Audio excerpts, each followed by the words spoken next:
Hey, this is Mike from Run Testers, and it is my turn to pick my top 5 favourite new running shoe launches of 2024. Now, we have recently just done our Run Testers Awards, which is very much our collective take on our favourite running shoes. I'll put a link to the winners up here.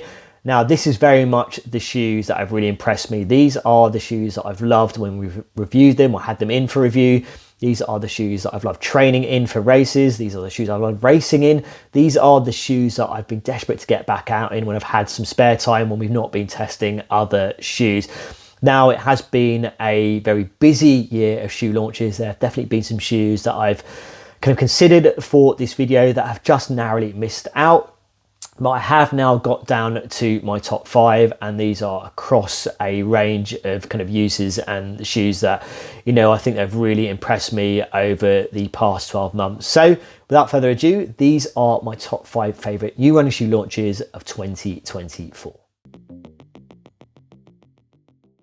So in at number 5 is the New Balance Rebel V4. Now, this is a shoe that I would describe as one that when I reviewed it, you know, I absolutely loved it. And, you know, months later, you know, the end of the year, I'm still loving this shoe and wanting to train in it. Now, this launched in January, I think in the US first, went global a month later. I think it landed for me probably a few months out from doing London Marathon, which I was going to use the New Balance SC Elite V4.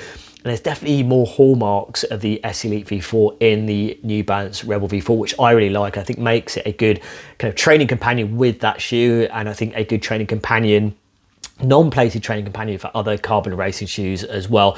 What I liked about it first and foremost is the weight. I love a lightweight kind of daily trainer shoe, and that's absolutely what you get here with the Rebel V4. It's got that kind of phantom fit upper that we get on the SC Elite V4 as well, which I really liked. I think makes it a very easy shoe to get on as well. And I think, you know, having that kind of very, you know, thin kind of lightweight upper makes a huge difference for me in terms of wanting to be out in this shoe. Now, you've also got that kind of fuel cell midsole here. As I said, you're not getting a carbon plate, you're not getting a plate at all, but I still do think you get a shoe that very much wants you to run a little bit more up tempo.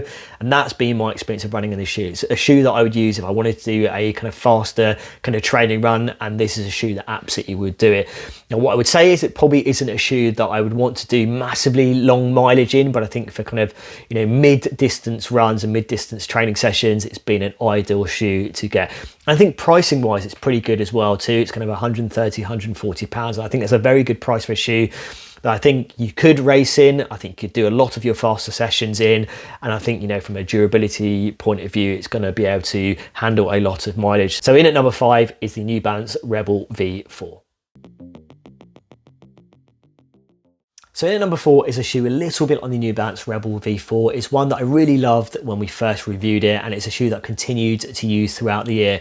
This is a shoe that I would describe as being very comfortable, very protective, and I think very fun to run in. I think that's a key thing for me because, you know, running should be fun and you should want to enjoy that time you're out there running, whether it's shorter or longer runs. Now, that shoe is this one, the Hoka Skyward X. Now, the other shoe that was in contention for this spot was the Saucony Hurricane 24, but this just edged it out for me. I think this has been a shoe that, as I said, as one that I've enjoyed running out throughout the year. And we talked a little bit about it in our kind of Run Testers Awards. I think Hoka's had a very good, strong year. And I think crucially it's because, and I talked about it, is that, you know, having shoes that are just fun to run in. And I think that definitely applies to my time in the Skyward X. Now, this is a max stack kind of cushion shoe, and that has definitely been a trend from all running brands this year. I do think this is a standout one in that category. Now, it is a heavy shoe, but I've never felt it's been a cumbersome shoe to run in.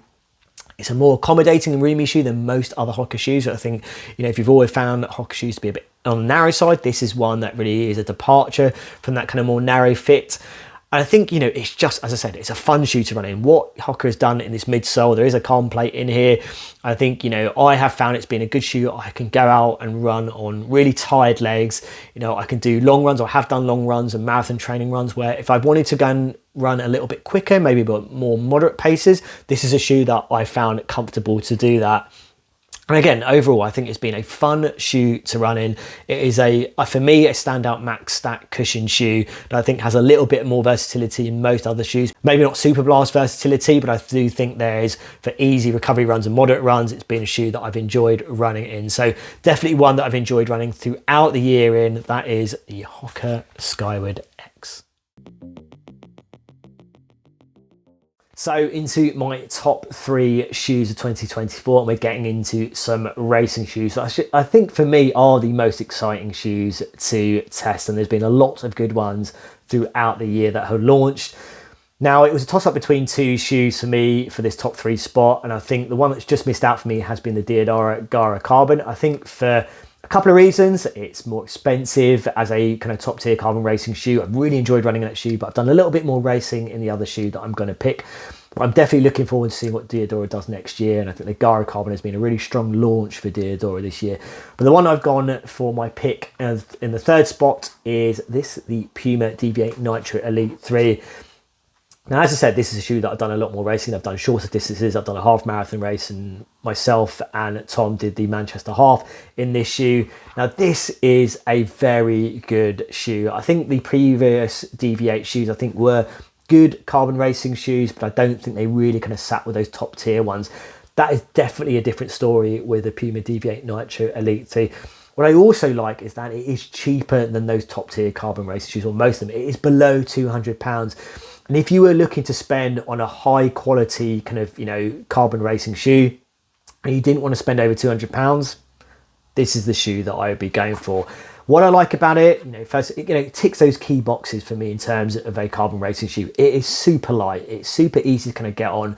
No issues in terms of comfort, no issues in terms of heel rub, just enough kind of padding in that heel collar, and just enough in terms of that wrap of that upper, which, still gives you that kind of racing style fit, but just feels like a traditional kind of running shoe as well from that point of view.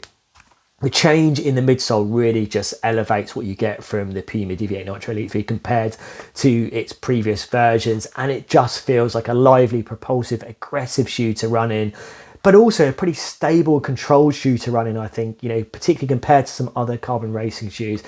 I think particularly when I did the kind of shorter distance races, it felt very good at those shorter distances.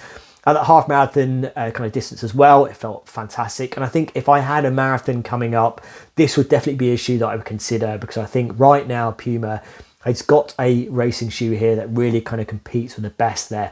And as I said, it comes in less than the competition. And I think if you were looking for a carbon racing shoe that I think, is light, is propulsive and aggressive, has a good outsole, and just fits very well, and, is cheaper than the alternatives, Puma Deviate Nitro Elite 3 has really impressed me this year. It came in later, launched later this year, but I think, it's been well worth the wait, and I think it's a massive improvement for the Deviate Nitro Elite 2. And now finally Puma has a racing shoe to compete with the very best. So in at number 2 is my favourite do-it-all shoe. That is the dream, I think, ultimately. If you can find a shoe that can cover all of your runs, that's, I think what everyone wants. Not everyone has the ability or the money to spend on a rotation. And this is a shoe, I think, for me, that, since I've reviewed it, since I've had it into test, it's a shoe that I've used the most. And it is a shoe that I think can handle easy recovery runs, can handle kind of faster runs that I've used for track. I think this is a shoe that I feel comfortable racing in. I think would work for a marathon as well, and half marathons. And that shoe, and it's probably going to be no massive surprise to a lot of people, is this shoe, the Asics Superblast 2, which I know is very difficult to get hold of and is very expensive, particularly compared to other kind of daily trainer style shoes.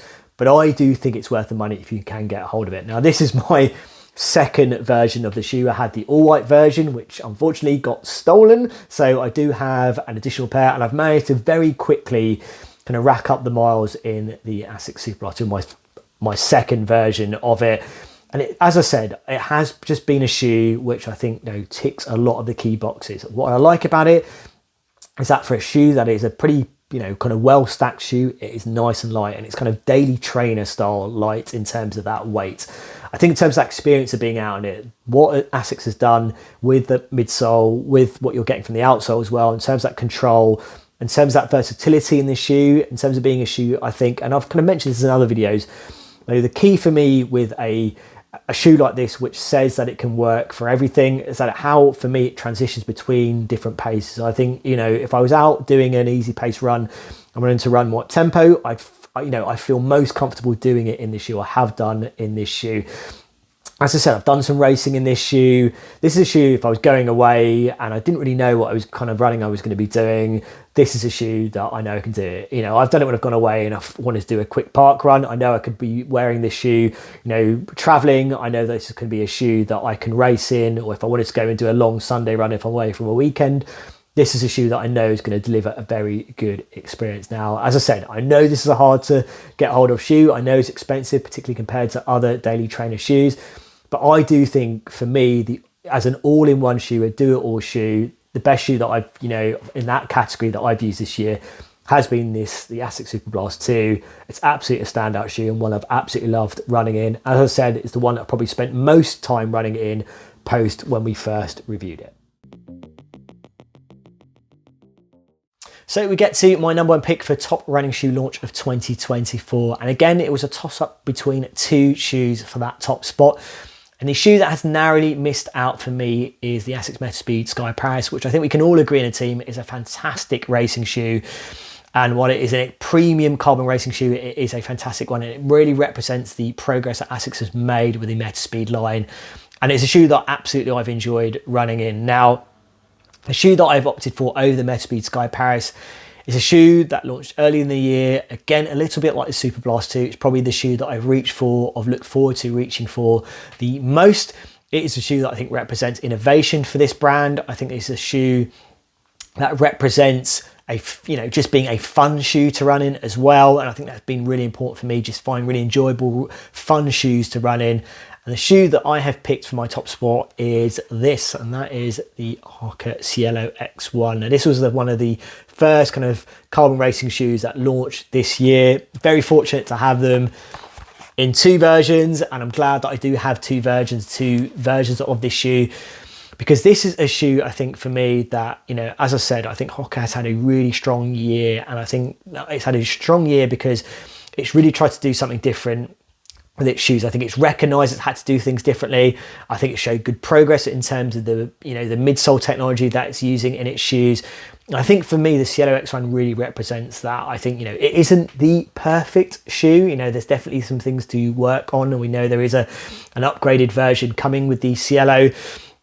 The laces aren't perfect, but I think everything else about it makes it a fantastic, enjoyable shoe to run. And when this landed, I was getting to my kind of long training runs for the London Marathon, and I did some of my favourite, long kind of 20-miler runs in this shoe. It is bouncy, it's lively.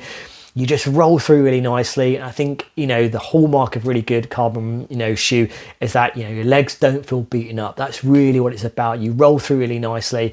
And that's what I've really liked about the Cielo X1. I love it for long, kind of, more up-tempo, faster runs. I've used them for track sessions. I think you can race in this shoe. If I had a marathon, I think this would be the shoe that I would be looking to use. I think it would be a close one between the Metaspeed Sky Paris and the Puma Deviate Nitro Elite 3, which I think for me are the standout kind of marathon shoes that I've used. But there's just something about the Cielo X1 that every time I put it on, I just know I'm going to have a good time in this shoe. And I talked about that fun element, and that is definitely what I would associate with the Cielo X1 and my time in Cielo X1. So yeah, it is an expensive shoe. A lot of the carbon racing shoes are, but I think for me, the one that stood out for me from the first run that I've done to all the runs that I've done in it since, and as I said, being innovative, being fun, being a great long run shoe, that is the shoe that I've enjoyed running it in the most this year. So that is the Hoka Cielo X1, a fantastic shoe. I think, again, really marks the strong year that Hoka has had this year with its shoes. And the Cielo X1, I think, really represents that for me. And for me, it's my top running shoe pick of 2024. Okay, so there you have it. Those are my top 5 favourite new running shoe launches of 2024. Now, as I said at the beginning of this video, don't forget to check out Tom, Kieran and Nick's top 5 picks as well. And check out the Run Testers Awards, which gives you our collective take on our favourite shoes of the year as well. As always, like and subscribe, hit that little bell to find out about our latest videos. And yeah, we'll see you for the next Run Testers video.